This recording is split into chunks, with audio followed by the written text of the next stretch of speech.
नमस्कार दोस्तों, सीरीज की आज की वीडियो में आपका स्वागत है। मैं हूं Akshay Jain, director Swaraj Finpro private limited. अक्सर हम जब इन्वेस्ट करने जाते हैं तो हमारे मन में सवाल आता है कि इन्वेस्टमेंट करने का सही तरीका क्या है, या लमसम में इन्वेस्ट करें या एसआईपी में इन्वेस्ट करें। सबसे पहले तो मैं आपको बता दूं कि एसआईपी और लमसम दोनों ही म्यूचुअल फंड में इन्वेस्ट करने के एक तरीके होते हैं। लमसम यानी कि एक मुश्त तरीका, जिसमें कि आप एक फिक्स अमाउंट आपके अकाउंट से कभी भी निकालो और कभी भी आप इन्वेस्ट कर सकते हो। कोई टाइम ड्यूरेशन नहीं है और कभी भी आप उसको विड्रॉ कर सकते हो, कोई लिमिट नहीं है। तो सेकंड ऑप्शन होता है एसआईपी, यानी कि सिस्टमेटिक इन्वेस्टमेंट प्लान, यानी कि एक फिक्स्ड अमाउंट फिक्स्ड इंटरवल में आपके अकाउंट से कटेगा और म्यूचुअल फंड में इन्वेस्ट हो जाएगा। तो दोनों ही अपनी जगह पे एक बहुत सही माध्यम है इन्वेस्ट करने के लिए। मैं बताता हूँ कैसे।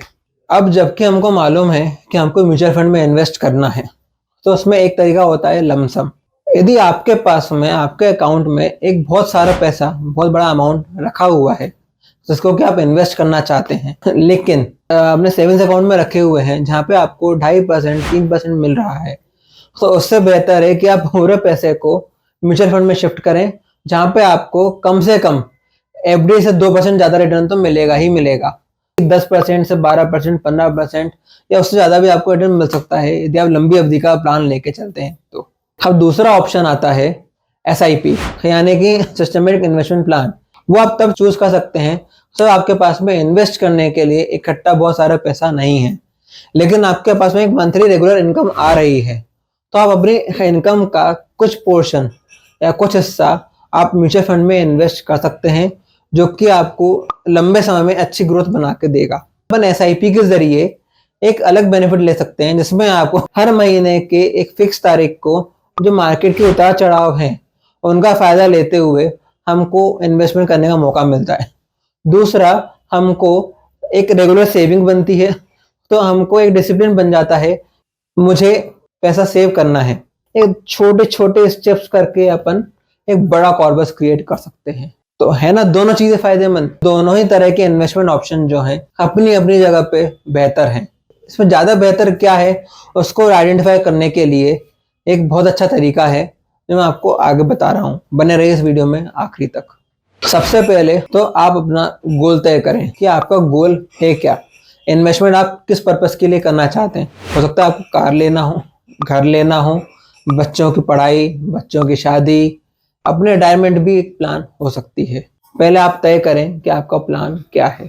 दूसरा है आपको कितने समय के लिए इन्वेस्ट करना है। तीसरा ऑप्शन आता है कि आपके पास पैसे की अवेलेबिलिटी क्या है, कि आपके पास में लमसम पैसा है, मंथली इनकम आ रही है, तो आप दोनों तरीके से इन्वेस्ट करना चाहते हैं, तो आप एक ही फंड में या मल्टीपल फंड्स में दोनों कॉम्बिनेशंस में इन्वेस्ट कर सकते हैं, जो आपको इन्फ्लेशन को बीट करने में हेल्प करेगा। तो दोनों का फायदा उठाएं और आगे बढ़ें, लेकिन इन्वेस्ट जरूर करें। एक बात और सही है, जितना नीचे मार्केट होता है और हम इन्वेस्ट करते हैं तो हमको ज्यादा यूनिट्स अलॉट होते हैं, और जब मार्केट ऊपर आता है तो उन यूनिट्स की वैल्यू बढ़ जाती है, जैसे कि मैंने आपको पिछले वीडियो में बताया था।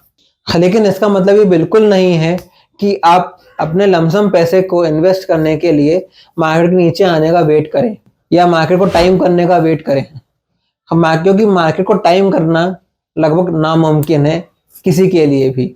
इसलिए मैं कहता हूं कि आपके पास में जब भी पैसा आए, लमसम अमाउंट आए, तो बेझिझक होकर इन्वेस्ट करो, क्योंकि भारत के मार्केट का फ्यूचर बहुत ब्राइट है, बहुत आगे जा रहा है। आज जमाना भारत का ही है। अब आप इन्वेस्टमेंट किस तरीके से करते हैं ये आपके ऊपर डिपेंड करता है, आपके एनालिसिस के ऊपर डिपेंड करता है। लेकिन यदि आप अपना इन्वेस्टमेंट सही गाइडेंस, कंसिस्टेंसी और डिसिप्लिन के साथ में कंटिन्यू रखते हैं तो आपकी ग्रोथ पक्की है। चलिए मैं आपको ग्रोथ का एक फिगर आपको बताता हूँ एग्जांपल से। एक फंड है निप्पॉन इंडिया ग्रोथ फंड, जो पहले रिलायंस ग्रोथ फंड के नाम से जाना जाता था। ये लॉन्च हुआ था 8 अक्टूबर 1995 में, यानी कि आज से लगभग 28 साल पहले। तब से यदि किसी ने 10,000 पर मंथ की एसआईपी की होती तो आज तक उसने लगभग 34,10,000 रुपए इन्वेस्ट कर लिए हैं। तो आप गेस कर सकते हैं उसकी वैल्यू कितनी हो गई होगी। यकीन मानिए उसकी वैल्यू हो गई है 20 करोड़ 27,30,000 के लगभग। इतना बड़ा डिफरेंस सिर्फ एक छोटी सी SIP अमाउंट से।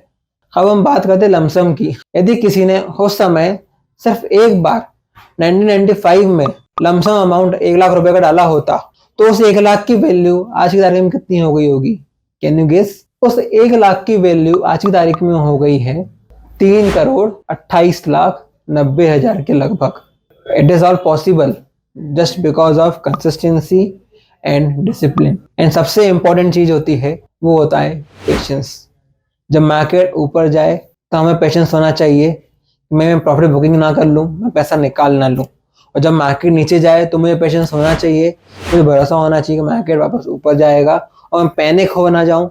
आपको पेशेंस रखना है और आपको आपके फाइनेंशियल एडवाइजर या फाइनेंशियल गाइडेंस जिसको हम बोलते हैं उससे बात करनी है कि भाई मार्केट डाउन जा रहा है तो पैसा निकालना चाहिए कि नहीं निकालना चाहिए। लोगों एक्सपर्ट की आपको एडवाइस लेना चाहिए। और मुझे पूरा यकीन है आज के इस वीडियो में आपको म्यूचुअल फंड में इन्वेस्ट कैसे करें इसके रिगार्डिंग बहुत सारे जो क्वेश्चंस थे उनके सॉल्यूशंस आपको मिले होंगे। आगे भी नॉलेजेबल वीडियोस के लिए हमें फॉलो करते रहें, चैनल को सब्सक्राइब करें और अपने दोस्तों के साथ में शेयर करें। तो अगली वीडियो में हम बात करेंगे इन्फ्लेशन के बारे में कि इन्फ्लेशन क्या होता है और इन्फ्लेशन को कैसे बीट कर सकते। बने रहिए हमारे इस सीरीज में। धन्यवाद। Keep investing, happy investing.